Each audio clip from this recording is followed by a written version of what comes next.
Boycott Ubisoft. Boycott Ubisoft. Boycott Ubisoft. Boycott Ubisoft. Oh, didn't see you there. I was too busy boycotting Ubisoft, the corporation that's corrupting video game.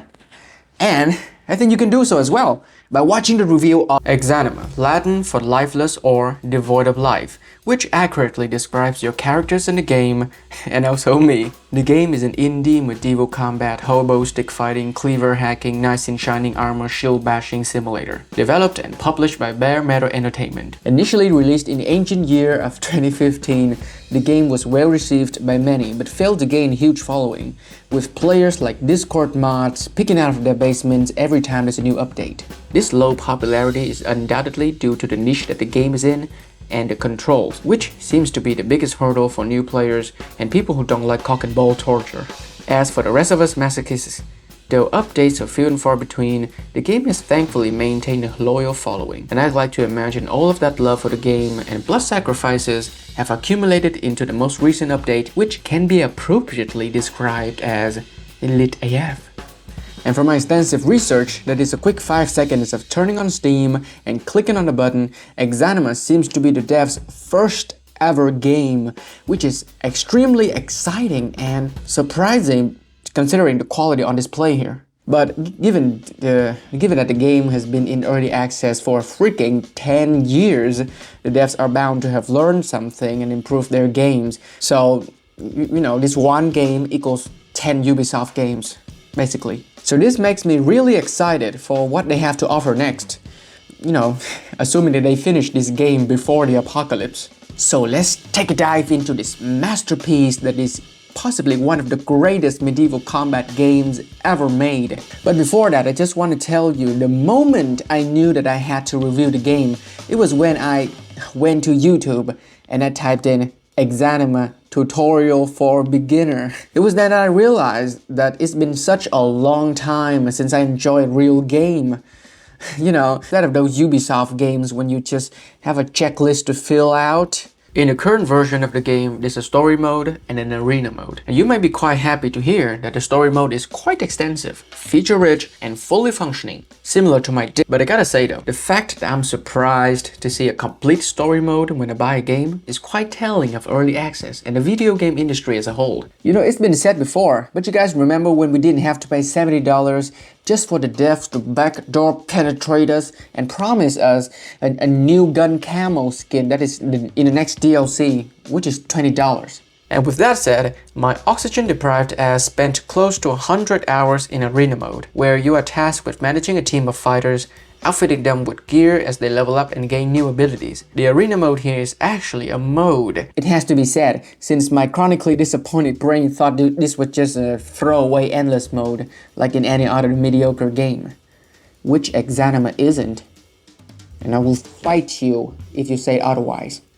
And I would imagine arena mode is where you will spend most of your playtime as well, because just jumping straight into the story mode without practicing first is akin to jumping onto the NFT bandwagon when it was still a thing.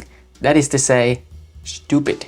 Now let's get into the meat of the game, the oh so satisfying combat. The combat in the game is one of the most satisfying I have ever experienced. Surprisingly, this is due to a distinct lack of ease. You can do so many fancy moves and maneuvers, but they are hidden behind a gigantic fuck-off wall that is the goofy control. It's like Dark Souls, but every move you make is a nameless king fight, complete with the wonky camera. Every swing could potentially lead to glorious victory, but landing those wings is another story entirely. Due to this difficulty, every hit you land is a mini dopamine rush that pushes you towards further bloodshed. It's like a gateway drug. First, you cave people's skulls in with an iron pipe.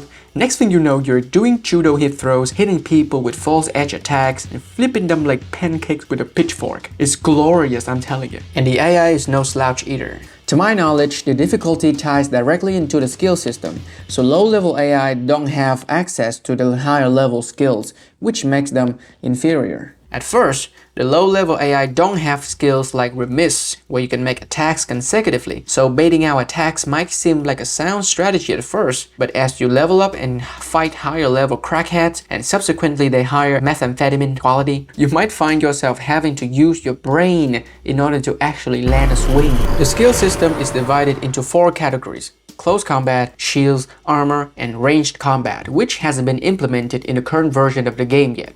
If you play in story mode, there are 2 additional categories, insight and concentration.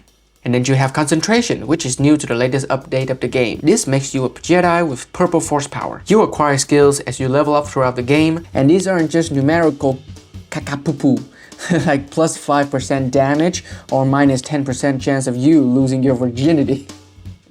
So when you learn a skill, it is an actual, tangible skill, which fundamentally affects and changes the way you play the game. I'll leave you to experience these for yourself, as figuring out how to use these skills is part of the fun. At first glance, this combat system can be deceptively bare bones. You hold the left mouse button for a swing from right to left. Move your mouse to the left of your character, then hold left click for a left to right swing. This has to be done quickly because your character will face your crosshair in combat mode. Once they've turned towards it, they will make a normal right to left attack. Double clicking and holding the mouse button performs a devastating overhead swing. And just like what Spartan men like doing to each other, you can hold left alt and left click to thrust. At first, you're going to find yourself struggling to figure out how to even move your damn meat puppet effectively, as the game operates on a tank control system, where the A and D keys turn your characters instead of strafing. Only in combat can your character strafe, which is another thing that's gonna take a lot of getting used to, especially when fights get hectic and turn into drunken bar fights. And thankfully the big IQ devs have made it so you can press V to reorient the camera, which isn't effective 100% of the time. Maybe it worked for you, but I don't know. I'm just stupid. And this does bring me to the first con of the game, which is the accessibility, or lack thereof. The skill floor, which is the minimum brain processing power required to play the game, can be seen as too high for many, especially if they possess single-digit IQ. Your first dozen fights are gonna end up like 2 doped-up hobos beating the shit out of each other with sticks and handsaws. Basically an average day in Skid Row. And on a side note, the transition between screens just take forever. Maybe it's for cinematic purposes, but it feels more like the Green Knight instead of Monty Python, which would be more fitting in this scenario. So comment your favorite medieval movie and I'll tell you it's Ran by Akira Kurosawa. Now, if you have more than 0 testicles and get past the initial bad impression, you might find yourself with one of the deepest combat systems in gaming. See, in addition to the left click, your murderous prowess can be influenced by the movements of your mouse and the WASD key. So as I've said in the review here, you don't have many buttons to work with, which makes it more satisfying. So, okay, let's take it for example like For Honor, right? Kakapupu game. It used to be good, but now, okay, so in that game, every single move has a dedicated button to it, right? So every time you want to do something crazy, you just press a button, which makes it less satisfying, okay? It makes it, waters it down. But in this game, you have one button for, pretty much every single action move that you have, like fighting moves. So if you want to make some crazy shit, you're gonna have to combine movement keys and everything. You get what I mean. You have a brain, right? This might not sound like anything special, but once you've landed a proper shield bash, ragdolling the small, weak and pathetic opponent into the Shadow Realm is like a drug. You can't imagine yourself another day without it. Help me. And I've only managed to land this skill once or twice in my 80 hours of playing this game, since my skills in video games is equivalent to that of a Reddit smart's skills in baiting, which is non-existent. Ubisoft can't get away with this. They can't get away with another Assassin's Creed Mirage, man. It's the bare minimum. It's a devolution of the franchise. They say it's return to root. No! They are getting away with the bare minimum.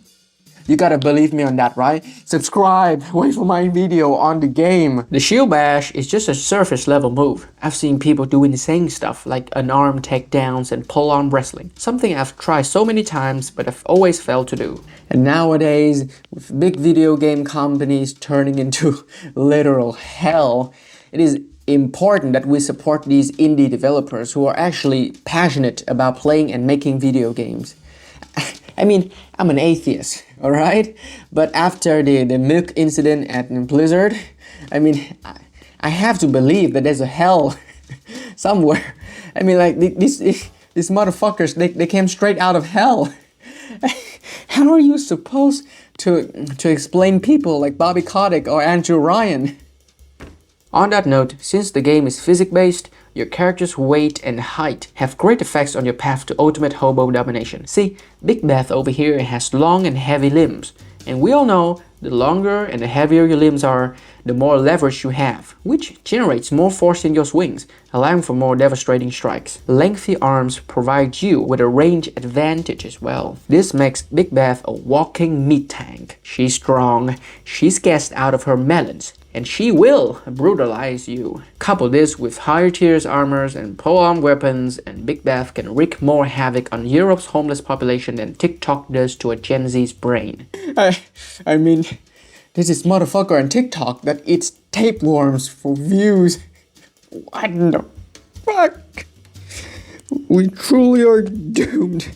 So if you enjoyed the video, like, comment, and subscribe to catch my gradual descent into insanity.